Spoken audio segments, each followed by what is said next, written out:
Welcome to another Soccer Down Here 1v1. Time to catch up with Rob Salvatore, the Charleston Battery, and got a lot of ground to kind of catch up on, so I guess we'll kind of make this a greatest hits. But thanks for coming on for a 1v1, Rob. Absolutely. All right, so let's go back to the beginning. What interested you in wanting to have the Charleston Battery as a part of your portfolio? So I would say, you wind the tapes back in your mind a little bit because, to be honest, it happened somewhat organically. But we were looking at sports overall, and then I really started to learn about USL and liked it a lot. And when it became apparent that the Battery were in play and available, it was, for us as a family, really ideal, checking a lot of boxes. So loving the profile of the league and the history of the team and where it was in this great city. My parents live in Hilton Head. And the fact that we thought there was a lot of work to be done, that it was a great historic franchise and a relevant franchise in terms of U.S. soccer, but that it is, in a way, maybe lost its way a little bit, and also with the dynamics with the stadium and having to move it, we were intrigued by a project in this place in particular. So, but that unfolded over a long period of time, which was good because I think it afforded us the opportunity to continue to learn about the league and learn about the team and learn about the relationship with the community. So it unfolded in that way. So what's it been like to learn about how the Battery are the part of the fabric that they are of the Low Country in Charleston? What's that fact-finding been like for you guys? It's a lot of different emotions. One is it's really exciting. It's humbling. It really means something to the community. It means a lot to people. I think if it's been around for as long as it has, when we came in, there was a lot of excitement and enthusiasm and hospitality around us doing what we did. And then hearing stories of people who grew up with it and had now bring their kids or just discovering it for the first time, through their ways through the game. But the fact that it is the city is not massive, so that it has a real impact on the city. And I think getting it back to where it was and then even beyond, and the relevance of that in town and growing it and growing the fan base is really exciting. And I would say, too, I would take it even beyond that. I started to learn this when I first got down here, but the amount of players that have come through here and moved on, and the franchise, the meaning of the franchise and the reverence for the franchise through not just USL Championship, but in American soccer, I think that was really took us back as well. And as we're getting close to the acquisition and started to learn more and more of that, it made us even more excited in terms of what we were taking over. And I know that as you look at the Battery, I'm sure that whether it's in your office or on your fridge or somewhere in your day-to-day, I'm sure that there's either a BlackBerry or a whiteboard or some kind of dry erase thing that you sit there and you have, okay, well, here's what we have to tackle and here's what we'd like to accomplish out of the blocks. When it comes to, year 1, year 2, year 5, I'm sure that laundry list is there somewhere. What has it been like to sit there and attack those topics that you've had on that whiteboard or to-do list to get you right before the season started? What's it been like? Have you hit the ground running at an incredible speed, or is this more of a methodical approach to what's on that whiteboard? It's a great question, and it actually connects back to the project aspect of this that I talked about, not buying something that was turnkey and not starting from scratch. In some ways, kind of more work to do. The list is long, and it can be overwhelming when you kind of look at it in its totality. It's been pretty intense. I'm not gonna lie. My previous life was a business that was a high-growth venture-backed business, and I said to somebody the other day, I'm working as much on this as I was with that at its most intense period. A lot of that is because on March 28th, we have our first home game, and that's an interesting. It's a real deadline. It's a hard deadline. So what we've tried to do is lay out a plan that says what has to happen by that date, and what has to happen, what can happen before the end of the season, and then what's a 2021 item, and then what's a beyond, and really having a long time horizon out towards when we'll host the Cup here in North America, and seeing it that way from our family perspective, that we're making long-term investments, trying to get things done the right way. In terms of hitting the ground running, I think what actually helped was I came down to Charleston to look at this for the first time around this time last year. And we were able to follow the team and in a way shadow the team through most of the season as we worked on the venue and getting the venue secured. So we were doing things long before we took over the team, thinking about the front office. For example, we engaged Matthew Wolf and started redoing the logo and the crest and the brand work well in advance. And we said, you know what, if we don't get the team and it doesn't close, we'll just scrap it, because we knew certain things we just needed lead time on. So we've really, in a way, been going for going back before October 30th when we actually took over the team. And it's been pretty fast and pretty furious, but everybody, the front office, they kind of, and the players and technical staff, they really weathered a very uncertain end of last season, and I think they got a shot of energy and oxygen when we came in, and they've stepped up, and there's a ton of work to do in the next 45 days until we play that home opener, but I think we'll get there. A lot of people on the ground are working on the facility, and that's where I'm spending most of my time now. You mentioned challenges, and I think that, I don't think that any businessman who has had the level of success that you have had will sit there and just understand it's like, okay, yes, this is the next thing. But I think it's fair to say that you're a guy that likes a challenge. And whether it's a coach or a business owner or a player or whomever that's a whole part of what's going on in Charleston, there are good challenges, there are bad challenges, and then there are things that are just challenges. When it comes to building something like this, I would think that this is one of those things you sit there and you roll up your sleeve and it's like, I like to be able to tackle something like this. I like what's here in front of me. What's it been like for you to roll up your sleeves and embrace this different kind of a challenge from the other businesses and other things that you've done in your lifetime? It's been, for me, completely energizing. It's a totally different, it's 180 degrees different from my previous life, where everything was about growth and scale.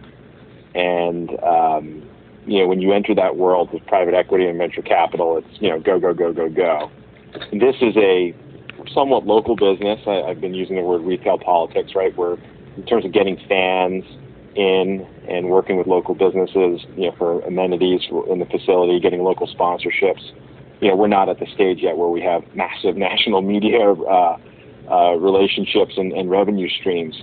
So in terms of that, it's been really, really unique for me.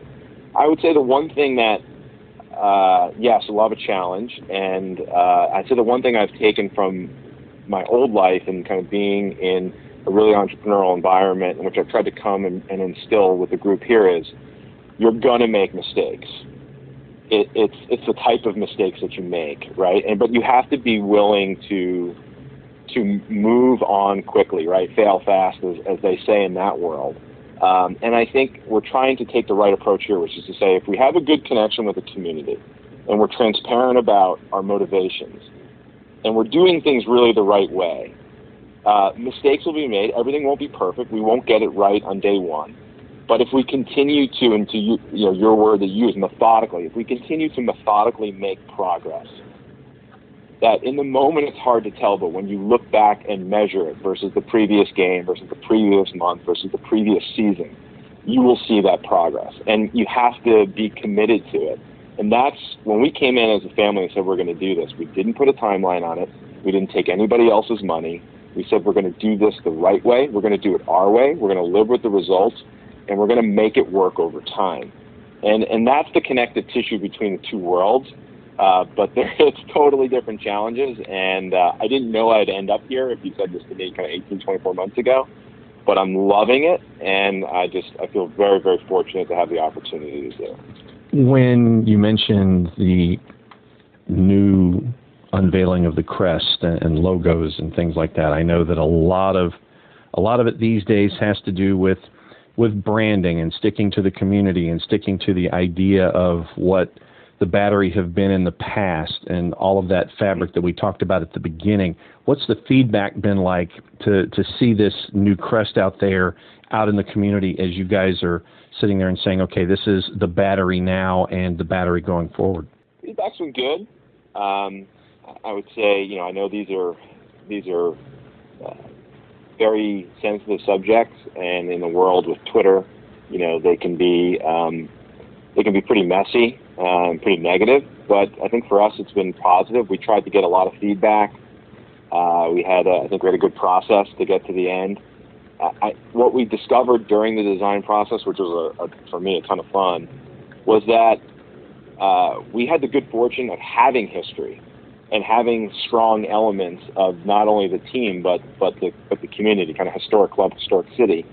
And I think at the end of the day, we were able to find that balance between updating it and making it current, but also honoring the past and the tradition.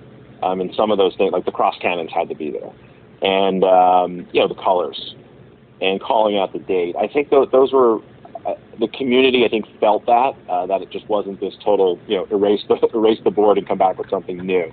So I think we struck a good balance, and I think it'll lend itself both to a strong kit and a great kind of current look, and I hope it translates to merchandise, which is not just about revenue. Obviously, it's a big piece of revenue, but also to people having pride and wearing it around, and that elevating the profile of the club in town, which to me has lacked, at least in the year plus that I've been down here on a consistent basis and looking around. And obviously you mentioned the in-town. I'm going to go ahead and ask that question. What's the process been like in securing the new home? And it means for the Battery to head back downtown to be in the center of things. I know that for folks for the longest time going out to Daniel Island, yes, that was a part of it, and it was a fortress at times, and MUSC Health really was a place, and it was a challenge for teams to come in, but I know it was also probably a challenge for folks to come and actually go visit if you were a supporter of the Battery. What's it like to be back downtown? So I think where we ended up at Patriots Point and playing at the College of Charleston facility is going to turn out to be great. I understand, MUSC Health has been a great home, and it was, I think, really at the time when it got built, it was kind of out there it was very progressive, right? It was new, it was the first of its kind. But I think over the last 20 years, what you've seen is maybe the game has caught up and changed in a different way. So to get closer to the population center, the town of Mount Pleasant and the school and the Patriots Point Development Authority have been incredible in terms of welcoming us and supporting us. And they're giving us a lot of latitude in terms of what we can do to turn the facility into a great venue. I think what we'd like to do is put a spotlight on the best of the town. So we'll be in a great location. And I think, who else can we draw into the stadium that maybe hasn't been coming? And then what can we offer them to have a great experience and then come back? I think the product on the field hasn't necessarily been the issue in the last couple of years. It's been some of the other stuff. So I'm optimistic, and again, a lot of work to do in order to get it ready for opening day and then to build it up. But we feel really, really good about it. And again, what are the signals that we're getting back to us from people around the city in terms of where it is? I think there's a large population that maybe had stopped going or never tried it because of where it is. And I think we can turn that on and hopefully retain most of the people who were the ardent supporters who were there consistently over the last couple of years. Rob Salvatore, Executive Chairman, co-owner of the Charleston Battery, hanging out with us for another couple of minutes here on Soccer Down Here 1v1, breaking down everything that's going on with the Charleston Battery and the USL Championship. How much of a soccer fan were you before you were interested and engaged and now the part of the Battery that you are? I would say it wasn't like a crazy fan. I don't have a Liverpool or an Arsenal or an MLS team that I was following every second of every day. I'd say we were more really big sports fans. I grew up in a soccer-crazed community in Bergen County, New Jersey, that has really proud tradition. So it was in my life that way, and I followed it. When I was out in LA before I moved back east, I think what really started to open my eyes was what was going on with LAFC. I would say one of the best sporting experiences I ever had was when I went to their playoff game 2 years ago, and I saw the supporter section and what is possible. And that's when I started to get really, really into it. And then when the Battery opportunity became apparent, and I learned about the league, and we started following the team on an everyday basis last year, I can tell you, I mean, for me personally, but also my family, we got really, really emotionally invested in it really quick. And I'd say our level of interest in the game and how we've taken to it has grown a lot exponentially, over the last couple months. And I assume once we get going in the season, I know for me it's every day, every minute now. But I think more broadly for the entire family, it'll really be kind of everything to us. And I'm excited to learn more about it. I think one of the other things I've done is we have a great coaching staff that's been here.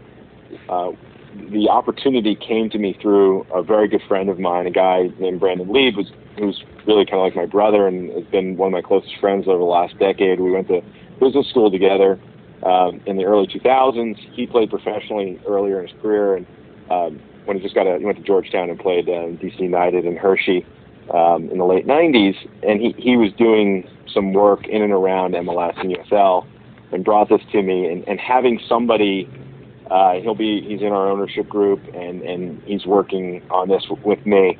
But to have somebody like that who's sitting shotgun to me, who played the game professionally and knows it so well, to be there for me beyond the front office and the staff is really comforting. And I hope, from an ownership perspective, is just another resource that we have in terms of business experience, capital, all those other things that we can bring to the table is also, intimate soccer knowledge. All right, last question for you, and this is probably where the fan in you may come out a little bit.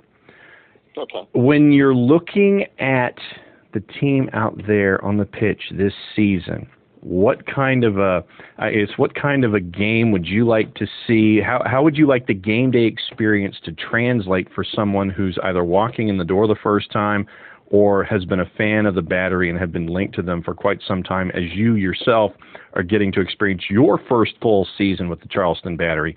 What is the game day experience? What are you anticipating, and how much of a fan-crazy atmosphere are you looking for here?